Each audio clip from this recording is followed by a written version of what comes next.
हमारे शरीर के राइट अपर क्वाड्रेंट रीजन में लीवर सिचुएटेड रहती है, इसीलिए हमें राइट हैंड में ही लीवर की पॉइंट ज़्यादा मिलती है और थोड़ा सा पॉइंट हमें लेफ्ट में भी मिलता है, तो लेफ्ट हैंड में भी हम थोड़ा सा प्रेस कर सकते हैं, लेकिन ज़्यादा हमें फोकस रहना है राइट हैंड पे। राइट हैंड पे लीवर की पॉइंट ज़्यादा मिलती है।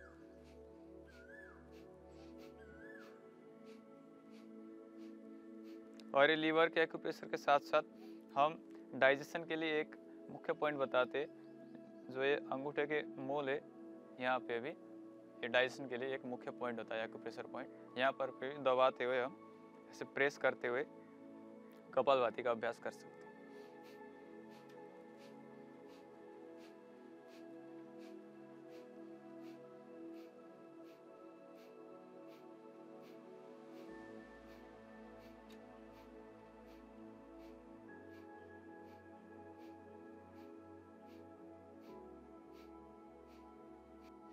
ऐसे कपालभाति का अभ्यास करने के बाद हम अगली प्राणायाम बाह्य प्राणायाम का अभ्यास करते। इस प्राणायाम में मुख्यतः हमें महाबंध लगाते, त्रिबंध लगाते कि श्वास को बाहर छोड़ करके फिर हम एनस को कंट्रैक्ट करते, एनल लॉकिंग जिसको बोलते, जिसको हम मूलबंध बोलते। फिर उसके बाद हम पेट को अंदर की ओर खींचते, जिसको हम उड्डयन बंध बोलते। फिर उसके बाद जालंधर बंध लगाते, हम ये थोड़ी को कंठकूप में लगाते ऐसे करके, ताकि जितने भी श्वास प्रश्वास की द्वार है, श्वास अंदर आने की और श्वास बाहर जाने की द्वार, सारे हम लॉक करके रख देते, इसीलिए इसको हम महाबंध भी बोलते। तो महाबंध के साथ हम बाह्य प्राणायाम का अभ्यास करते। इसकी प्रक्रिया यही है कि शुरू में हमें सीधी बैठनी है, फिर उसके बाद फोर्सफुल्ली हमें एक्सहेल करना है, श्वासों को बाहर छोड़ना है। श्वासों को बाहर छोड़ने के बाद हमें पहले जालंधर बंध लगाना है ताकि हम श्वास अंदर ना ले पाए। फिर उसके बाद उड्डयन बंध लगाना है, फिर उसके बाद मूल बंध लगाना है।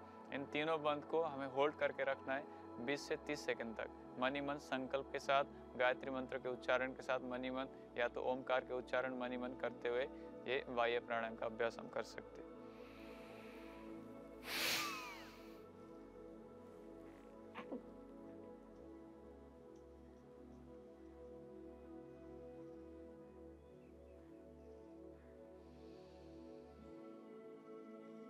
जब हम इसको बंद को वापस खोलते हैं तो सबसे पहले हमें मूल बंद को वापस खोलना है, फिर उसके बाद उड्डयन बंद को छोड़ देना है, फिर जालंधर बंद को छोड़ना है और धीरे से हमें श्वास लेना है। झटके से श्वास नहीं लिया जाता है इसमें, एकदम धीरे धीरे से श्वास को लेना है। इसी अभ्यास को 2 से 3 बार करते।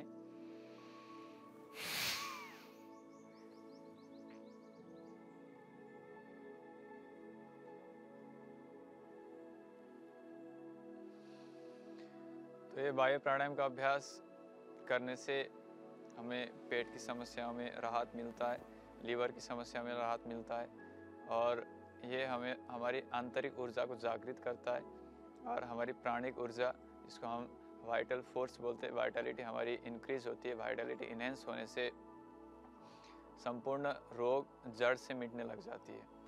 तो बाह्य प्राणायाम के बाद हम अनुलोम विलोम का अभ्यास करेंगे।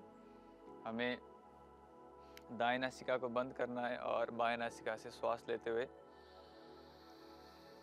श्वास को अंदर भरे, फिर बाएं नासिका को बंद करके दाएं से श्वास को बाहर छोड़े।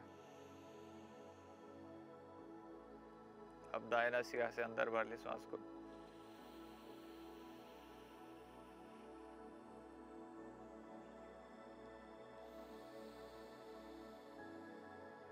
अल्टरनेट नोस्ट्रिल ब्रीदिंग बोलते हैं इसको, अनुलोम विलोम प्राणायाम।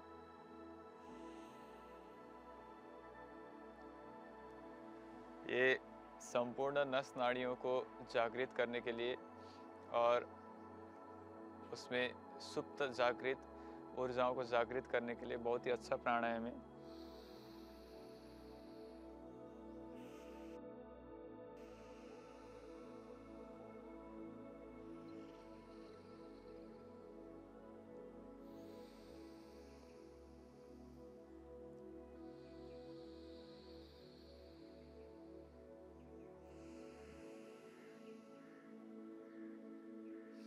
जो हमारी पोर्टल सर्कुलेशन है, जो हमारे लीवर को ब्लड प्रोवाइड करती है, लीवर को सर्कुलेट करती है, लीवर को ऑक्सीजनेशन करने का काम करती है।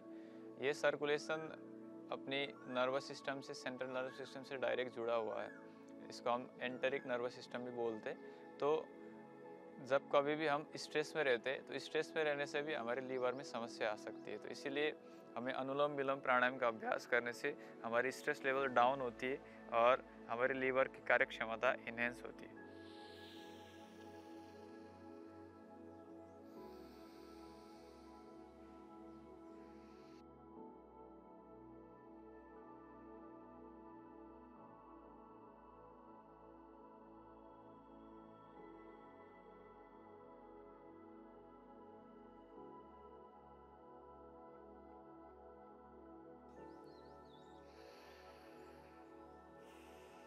हेपेटाइटिस में मुख्यतः डाइजेशन, एब्जॉर्प्शन, एक्सक्रीशन से रिलेटेड समस्याएं देखने को मिलती है। इसलिए हमें आहार पर मेनली फोकस रहना है।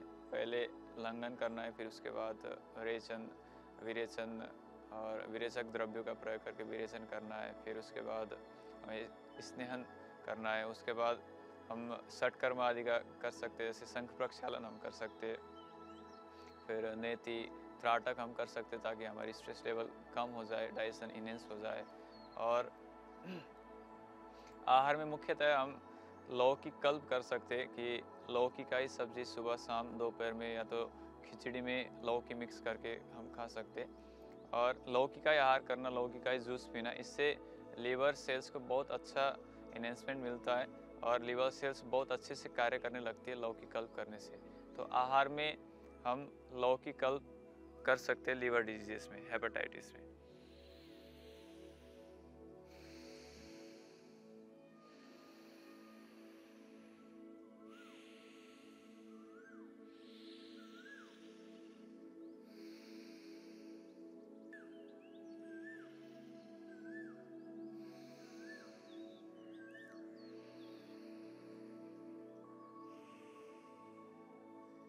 अगर हम आयुर्वेदिक औषधि की बात करें तो लीवोग्रीड को हम सुबह सुबह खाली पेट गोधन अर्घ के साथ सेवन कर सकते।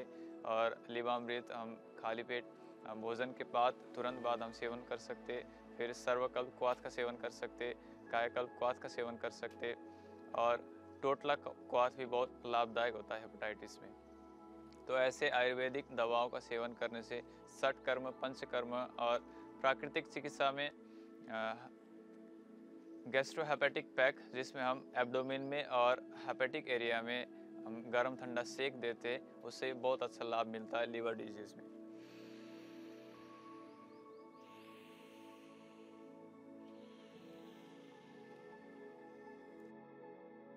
तो ऐसे अनुलोम विलोम के अभ्यास के बाद हम अगला अभ्यास भ्रामरी और उद्गीत प्राणायाम का करते और थोड़ी देर हम ध्यान भी करते। तो भ्रामरी प्राणायाम के लिए पहले हम अंगूठे से कान को बंद करते, फिर पहली उंगली माथे पर, बाकी शेष उंगली आंखों के सामने रख के लंबी गहरी श्वास भर के नासिका से ओमकार का नाद करते।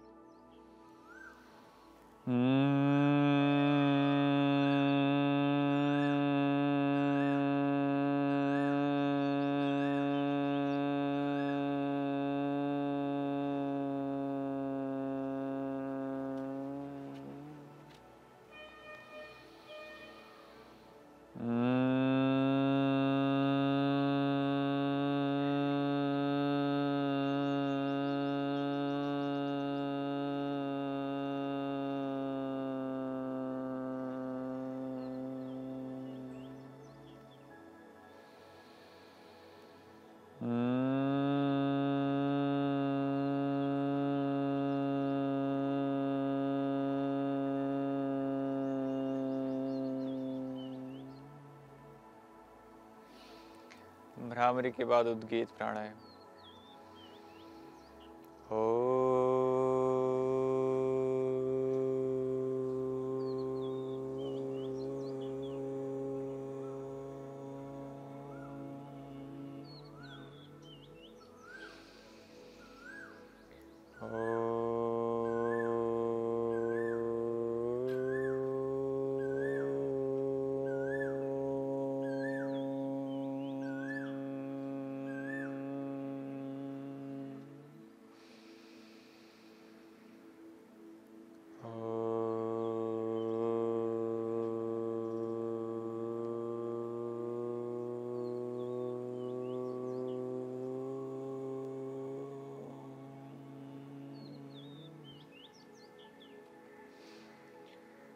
उद्गीत प्राणायाम के बाद कुछ देर मौन हो जाए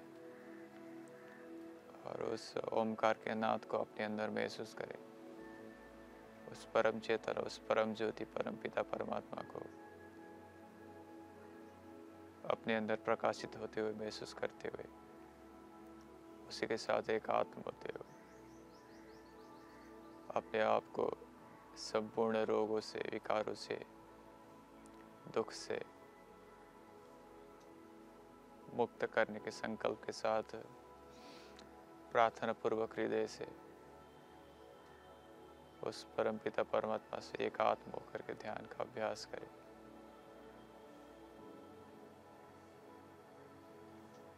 उस परम ऊर्जा से ऊर्जान्वित होते हुए महसूस करें।